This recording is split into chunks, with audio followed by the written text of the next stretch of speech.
terima kasih udah selalu ada buat aku. Ya di masa yang susah, gak cuma pas seneng, terus selalu bantu aku juga, ya kan. Benar atau salah bahwa Tuhan menggagalkan rencana manusia membangun menara Babel dengan cara membuat mereka berbicara dengan bahasa yang berbeda sehingga mereka tidak mengerti satu sama lain karena kesombongan mereka ingin mencapai langit? Benar. Salah. Benar. Salah. Benar. Jawaban yang benar adalah betul kan? Udah aku bilang. Saat itu kan udah berusaha ngebangun terus tiba-tiba akhirnya mereka nggak ngerti bahasanya, digagalin kayak gitu sih. Oke, kita lanjut ke pertanyaan berikutnya ya. Baru menang sekali ya? Oi, sorry nih. Karena Adam dan Hawa melanggar perintah Tuhan, hubungan antara Tuhan dan Adam atau Hawa menjadi dekat. Salah lah. Benar. Jawabannya betul. Maksudnya jawaban dia betul karena tadi jawab salah kan? Pay attention to details. Seberapa pantaskah kau kutunggu. Yes. Padahal aku juga gitu tadi pas hitung-hitung nggak bisa. Benar atau salah? Musa, Elia dan Tuhan Yesus tercatat dalam Alkitab pernah berpuasa selama 40 hari 40 malam. Salah. Benar atau salah? Musa, Elia dan Yesus tercatat dalam Alkitab pernah berpuasa selama 40 hari 40 malam. Benar. Benar. Jawabannya adalah dalam kitab suci memang benar tertulis bahwa mereka berpuasa 40 hari 40 malam. Jadi betul guys. Gua pikir cuma Tuhan Yesus. Oh, Iya. kamu kurang baca Alkitab berarti. Aduh. Dia yang membelah lautan kan. Kayak ibaratnya dia hanya pakai tongkatnya dia membelah lautan sih. Like kalau misalnya secara pribadi belajar tentang itu kayak kita tuh sebenarnya udah punya yang Tuhan beriin sama kita, pakai aja itu bisa melakukan hal besar sih. Kita mikirnya kita harus punya fasilitas dulu, punya sesuatu dulu kan. Tapi Musa kan cuma hanya punya tongkat kan. Misalnya dengan pakai tongkat itu dia bisa ngebelah Laut Merah kan. Kayak gitu. Itu konteks yang pernah belajar sih kayak. Ya juga ya pikir-pikir kenapa kita nggak menggunakan apa yang di tangan kita kan. Like misalnya kamu master chef kan, kamu masakin. Masakin dia terus ya. Dengarkan baik-baik siapa tokoh ini. Ia adalah putra bungsu dari 8 anak laki-laki. Dia tidak dianggap sebagai anak yang memiliki potensi. Ayahnya berpikir bahwa dia tidak punya potensi. Bahkan ia diremehkan. Yusuf. Yakin? Yusuf gak sih? Yakin Yusuf? Aku sih jawabannya Daud. Kenapa kamu jawabannya Daud? Soalnya Daud itu kan kerjanya cuma ngegembalain domba, sedangkan kakaknya itu kan kerjanya ada yang jadi panglima perang gitu kan. Yakin nggak? Lock nggak nih? Yusuf lock. Yusuf tuh 12 orang sih saudaranya. Kalau aku sih kayaknya Daud deh. Bentar. Kita udah lock Yusuf dan Daud ya. Kalau kamu ngomongin tentang Daud, kamu belajar apa tentang Daud? Kamu yang kamu secara pribadi. Kalau Daud itu dia tuh sebenarnya dia tuh bisa kayak keikut suasana kayak iya ya, dia tuh bisa mengasihani diri dia sendiri. Jadi kayak gue juga nggak bisa apa-apa, gue cuman ngebalin domba, kakak-kakak gue sukses semua, ya udahlah gue pasrah aja gini-gini aja. Tapi dia tuh punya semangat juang dan juga tuh kepercayaan diri di mana itu juga dapat dari Tuhan kan. Kayak gue punya Tuhan yang besar, kenapa gue harus cuman di sini-sini aja? Gue bisa buktiin kok dengan adanya Tuhan di hidup gue bisa melakukan hal yang besar juga gitu. Iya benar banget ya, dia seorang penggembala. Tapi ketika saat itu Goliat datang, nggak ada satupun tentara-tentara Israel yang berani kan. Semuanya lari kabur, tapi Daud berani katanya, gue bersama Tuhan, dan akhirnya dia mengalahkan Goliat. Dan kesempatan ketika dia ngalahin Goliat itulah akhirnya dia menjadi seorang raja kan. Ya. Oke, jawaban yang benar adalah Daud. Yeay. Hati-hati kan kekejar. Soalnya dia sekolah minggunya kayak rajin sekali. Bener. Iya, ketahuan sekali ini. Guru sekolah minggu ya. Lanjut ke pertanyaan berikutnya ya. Apa yang Yesus lakukan dengan menggunakan 5 roti dan 2 ikan? Siapa dulu nih? Yaudah kamu dulu deh. Kamu dulu deh. Kamu jawab dulu, nanti kalau salah Dan aku Yesus benerin. membagikan 5 roti dan 2 ikan itu. Oke, dia membagikan. Maka apa yang Yesus lakukan dengan 5 roti dan 2 ikan? Memberi makan 5.000 orang laki-laki. Dan 5.000 orang laki-laki, perempuannya nggak tertulis sih. Tapi yang pasti laki-laki 5.000 dan sisanya 12 bakul. Oke, jawaban yang benar adalah Sisa 12 keranjang, bener kan? Oh kamu sih Nah, ini gunanya lagu sekolah minggu gitu loh. memberi makan 5.000 orang guys. Ada nggak mujizat? Ini kayaknya pekerjaan Tuhan deh, bukan pekerjaan kekuatan aku deh. 80% dari hidupku sih. Karena aku nggak pernah nyangka aku bakal di titik ini juga. Terus setelah semua yang aku udah alami selama ini, mungkin nggak cuman yang bagus-bagus doang, tapi yang buruk juga banyak. Dan orang-orang juga pasti beberapa udah pada tahu. Tapi aku masih ada di sini, masih berdiri dengan sehat, dengan kuat, dan masih bisa ngelakuin segala sesuatunya dengan baik. Yaitu termasuk mujizat Tuhan. Aku ngerasa dengan adanya kayak aku bisa tetap menjalani hari-hari aku tiap hari, kayak job tetap datang terus. Karena kan sebagai influencer itu jujur aja kita nggak bisa kayak punya penghasilan income yang kayak stable gitu kan, tetap yang tiap bulan tuh bakal sama terus gitu. Jadi sebenarnya kendalanya kita juga jadi gak secure gitu rasanya, kayak bulan depan kita makan gak ya ibarat katanya gitu. Tapi puji Tuhan banget, Tuhan tuh selalu ada kasih berkat yang kita nggak tahu dari mana, datang aja dapet terus, misalnya jobnya ada terus, misalnya kerjasamanya yang kayak aku ngerasa kayak ya ampun Tuhan baik banget gitu loh, nggak pernah biarin aku sampai kesusahan gitu. Jadi menurut aku itu salah satu mujizat sih di dalam hidup aku yang besar. Buat teman-teman semua yang lagi butuh dukungan doa, yang butuh support, atau kalian lagi sedih dan mau curhat tapi nggak tahu sama siapa, tenang aja karena kalian punya sahabat 24 yang siap untuk mendoakan kalian dan juga kasih support ke kalian. Jadi hubungi nomor di bawah ini ya. Dibilang kayak gini, Kak, aku butuh saran. Aku lagi merasa kehilangan banget. Aku ditinggalin pacarku tanpa alasan yang jelas. Aku merasa sedih dan hancur banget, Kak. Kira-kira aku harus bagaimana, Kak? Ini di ghosting ya? Kalau dari aku tuh ngerasa berarti kan kamu selama berpacaran ini fokusnya sama pacar kamu tok ya. Maksudnya kayak mungkin kamu menaruh harapan yang besar, menggantungkan mungkin kehidupan kamu di pasangan kamu. Jadi ketika pasangan kamu hilang, kamu bakal ngerasa kehilangan banget gitu loh. Nah, the thing is in this world it's nothing permanent. Jadi pasti temporary gitu. People come and go. Kita nggak bisa expect orang bakal selalu stay buat hidup kita. Nah, tapi bagaimana caranya biar kita tetap stable, tetap bisa menjalani hari-hari kita? Ya cuma satu, dimana kita bisa berpengharapan dan menaruh hidup kita, yaitu di Tuhan. Karena Tuhan dari dulu sampai sekarang gak pernah berubah. Jadi mungkin pelajaran buat kamu, jangan pernah menggantungkan harapan dan juga kehidupan kamu ke orang lain, atau misalnya ke orang tua kamu mungkin, atau ke pasangan kamu. Tapi bergantunglah semuanya kepada Tuhan, karena Tuhan doang yang bakal pegang hidup kamu senantiasa dan gak akan pernah ninggalin kamu. Gak temporary kasihnya, tapi long lasting selamanya. Nah, dari satu sisi sebuah hubungan yang baik itu kita nggak boleh menganggap pasangan kita itu kebahagiaan dia. Ya mungkin bisa bikin bahagia, tapi bukan nganggap oke, pasanganku ini kebahagiaanku, sumber kebahagiaan. Jadi kita sendiri itu memang basically harus udah happy, diri kita sendiri happy.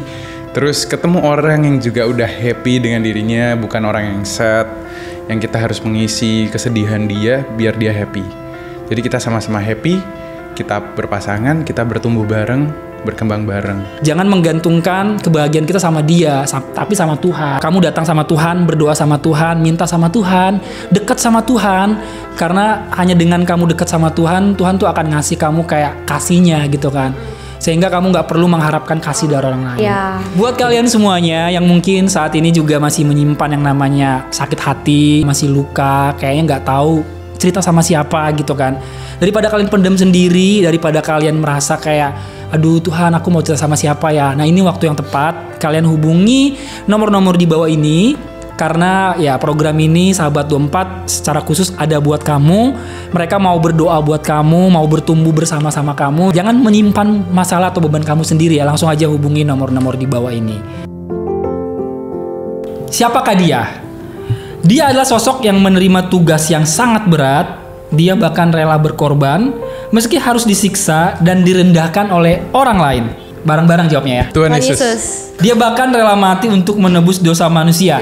Dia adalah Tuhan Yesus, benar guys. Oke, ini secara pribadi buat kalian berdua ya. Yesus secara pribadi kalau bagi hidup kamu apa sih?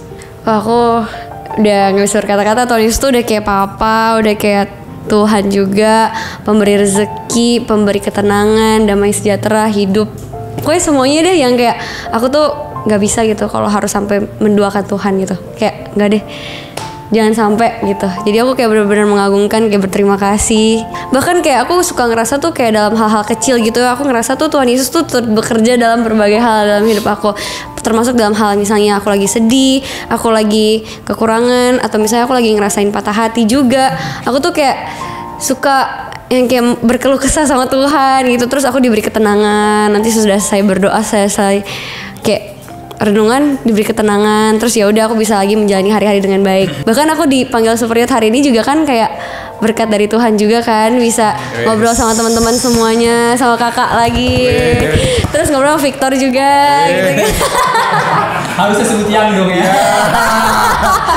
Tuhan Yesus ya banyak sih. Ibaratnya Tuhan itu kan dia maha tahu, maha penyayang juga. Jadi aku sempat di fase kayak mungkin fase sulit ya. Jadi aku ngerasa kok Tuhan nggak bantuin aku, kok kayak gini, orang-orang kok kayak gitu ke aku.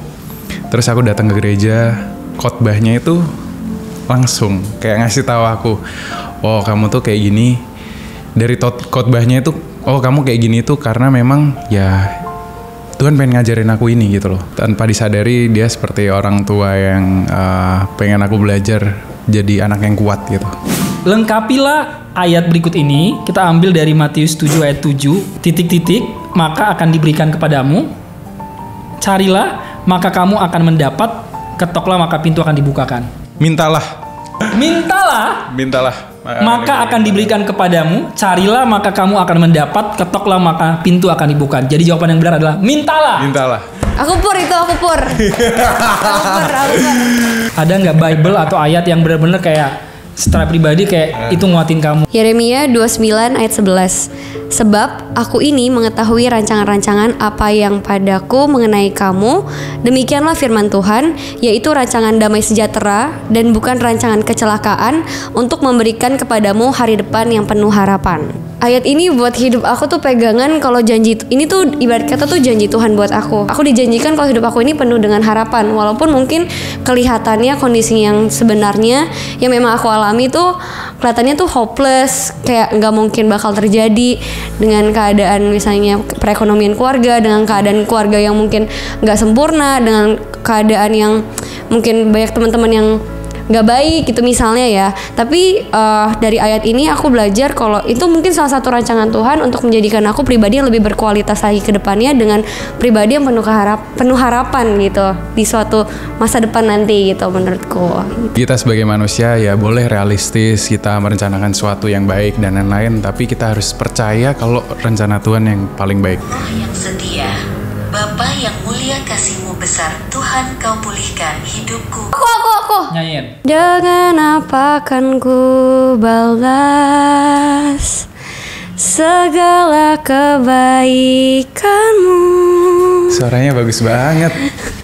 Segenap hatiku menyembah-Mu Yesus, ku bersyukur padamu. Yeay, Symphony Worship. Dengan apa akan ku balas? Jawabannya benar, dengan apa aku balas, guys. Apa sih lagu rohani yang nguatin kalian ketika lagi down? Kalau aku lagi suka lagu yang ini, Ku Perlu Kau Tuhan sih. Ku perlu Kau Tuhan, menjamah hatiku. Ku perlu Kau Tuhan di hidupku gitu. Suka lagunya karena nadanya juga enak, simple. Tapi aku jadi kayak keinget kalau aku tuh tetap perlu Tuhan selalu, setiap hari dalam hidup aku. Jadi kalau aku ada apa-apa, seneng, susah, aku selalu tetap harus ingat Tuhan gitu. Menurut aku yang paling menyentuh, Bapa sentuh hatiku. Hidupku menjadi yang baru, bagai emas yang murni. Kau membentuk bejana hatiku. Bapa, ajarku mengerti sebuah kasih yang selalu memberi bagai air mengalir yang tiada pernah berhenti. Karena aku orang yang keras. Jadi aku kan dulu pernah kerja di Amerika dan aku itu ngalamin banget rasanya kayak dikerasin sama atasan dan diinjek-injek gitu. Terus juga seorang yang kayak nobody gitu. Jadi diriku tuh jadi sekarang keras gitu loh. Cara pikirku keras, caraku berbicara juga keras. Mungkin kalau aku dengar lagu itu tuh ya sentuh hatiku Tuhan, biar aku tuh nggak jadi orang yang keras kayak gitu, tapi lebih mengerti, lebih menyesuaikan sama orang dan ubah hidupku gitu menjadi yang baru. Bener sih ya, yang hanya bisa nyentuh hati kita kalau kita lagi keras itu hanya Tuhan. Yang bisa ngubahin kita tuh hanya Tuhan gitu kan. Jadi buat kalian semuanya, kalau saat ini lagi punya apa ya, pergumulan, kayak ngerasa kayak pahit banget, kayak merasa punya beban, punya masalah, kayaknya mumet banget gitu, udah lelah banget, udah capek banget. Ya seperti yang tadi mereka nyanyiin lagu ini, datang sama Yesus, datang sama Tuhan, minta Dia yang benar-benar kayak runtuhin temboknya biar hati kalian diisi sama Tuhan, dan percaya aja kalian akan jadi pribadi yang baru kayak gitu. Jadi kalau kalian juga lagi punya struggle, punya masalah, butuh sahabat untuk berdoa buat kalian, langsung aja hubungi nomor-nomor di bawah ini, karena ada sahabat 24 yang secara khusus mau berdoa buat kalian. Pemenang ujian nasional Super Youth adalah dedeng. Wah itu mah backsoundnya ini sana ada Victor. Skor akhir kamu adalah 60. Wih. Aja. Kamu adalah pemenang UMS 80. Oke, kamu berhak menghukum dia. Dan terserah tambahin gimmicknya, bacain. Victor Agustino, di momen ini berikan ungkapan tulus untuk pasangan kamu. Oh my god, ini beneran? Ya nggak tahu, iya. bener dong. Duh, aku bukan orang gini lagi. Nama juga challenge, bacain.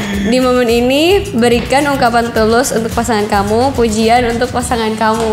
Wih. Jujur Victor orangnya nggak gitu guys, jadi ini pertama kali lah serius. Oke, the first time ya, berarti. First time. Terima kasih sih. Terima kasih udah selalu ada buat aku. Ya di masa yang susah, gak cuma pas seneng, terus selalu bantu aku juga ya kan. Di setiap kegiatan dan kerjaan juga, bukan cuma orang yang mau seneng-seneng doang, tapi ya bisa berkembang. Semoga sampai ke depan bisa gitu terus. Amin.